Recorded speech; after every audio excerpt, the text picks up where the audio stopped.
Voilà, mes chers enfants, je voudrais partager avec vos parents ainsi qu'avec d'autres enfants une question extraordinaire et toute simple, mais essentielle dont nous avons débattu ensemble ce matin.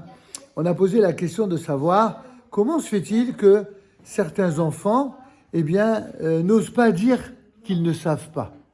Et je vous ai posé cette question à la suite de l'enseignement du Talmud qui nous dit, là vous écoutez, le Talmud nous dit « Habitue toujours ta bouche à dire « je ne sais pas ».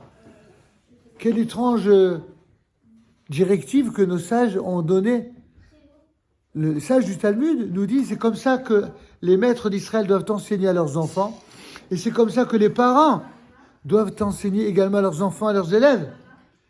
Habitue toujours ta bouche à dire « je ne sais pas ». Parce que seulement celui qui est capable de reconnaître qu'il ne sait pas, un jour, sera quelqu'un qui saura.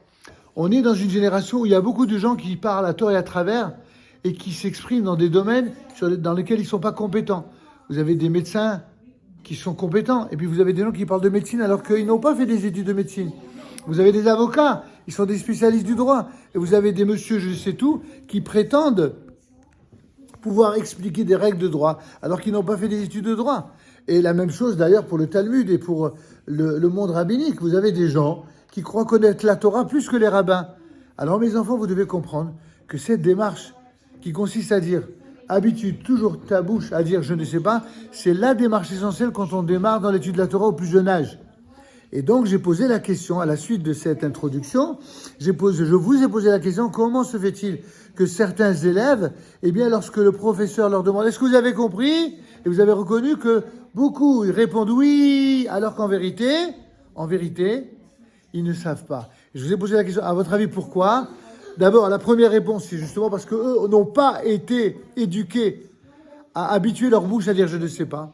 Deuxième raison qui a été invoquée par Hannah tout à l'heure, à savoir qu'ils ont peur de se faire gronder par le maître. C'est ce qu'ils croient. Ils se trompent, mais ils croient que le maître va les engueuler parce qu'il ne sait pas. La troisième raison, c'est parce que ils ont peur de se faire ridiculiser, railler par les élèves, les camarades. C'est vrai, toutes ces raisons que vous avez exprimées sont réellement justifiées, profondément vraies. Il y a une autre raison que Shir nous a dit, c'est quoi ? C'est que, en fait, l'enfant s'en fiche complètement. Il n'a pas été éduqué à s'intéresser. Il y a des enfants qui s'intéressent à rien, parce que pour qu'un enfant s'intéresse, il faut qu'il ait été éduqué à cela, éduqué à à avoir un intérêt pour l'étude. D'accord ? Il y a une autre raison que je vous propose, en plus de toutes ces raisons précitées. C'est tout simplement qu'un enfant peut être prêt à reconnaître qu'il ne sait pas que dans la mesure où il a confiance en celui qui transmet l'enseignement. C'est très important. Et donc, si il y a une sorte de non-confiance teintée de crainte, teintée de, on dirait la peur de l'inconnu, alors ils préfèrent dire qu'ils ont compris plutôt que d'avouer qu'ils ne connaissent pas. Il y a une toute dernière raison qui est beaucoup moins élogieuse, c'est tout simplement parce que bien que petits sont déjà atteints par ce que l'on appelle la ga'ava, c'est-à-dire l'orgueil.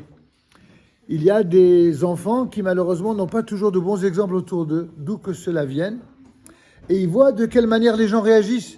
Ils voient que certains adultes, ils jouent à monsieur ou madame je sais tout, et qui croient tout savoir sur tout.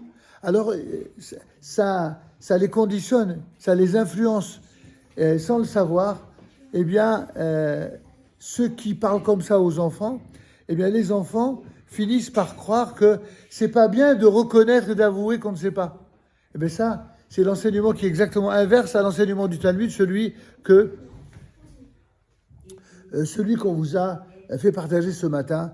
Donc rappelez-vous, pour toutes ces raisons, lorsque vous ne comprenez pas, évidemment, il faut le dire d'une manière posée. Il ne faut pas dire à quelqu'un ou à un professeur que vous ne comprenez pas si 3 secondes avant, vous avez parlé avec le camarade ou la camarade. Là, du coup, vous allez effectivement risquer d'avoir une réaction moins compréhensive de la part du professeur. Vous comprenez ça ? C'est pourquoi, d'un côté, il faut effectivement habituer sa bouche à dire « je ne sais pas ». De l'autre côté, il faut vraiment chercher à savoir.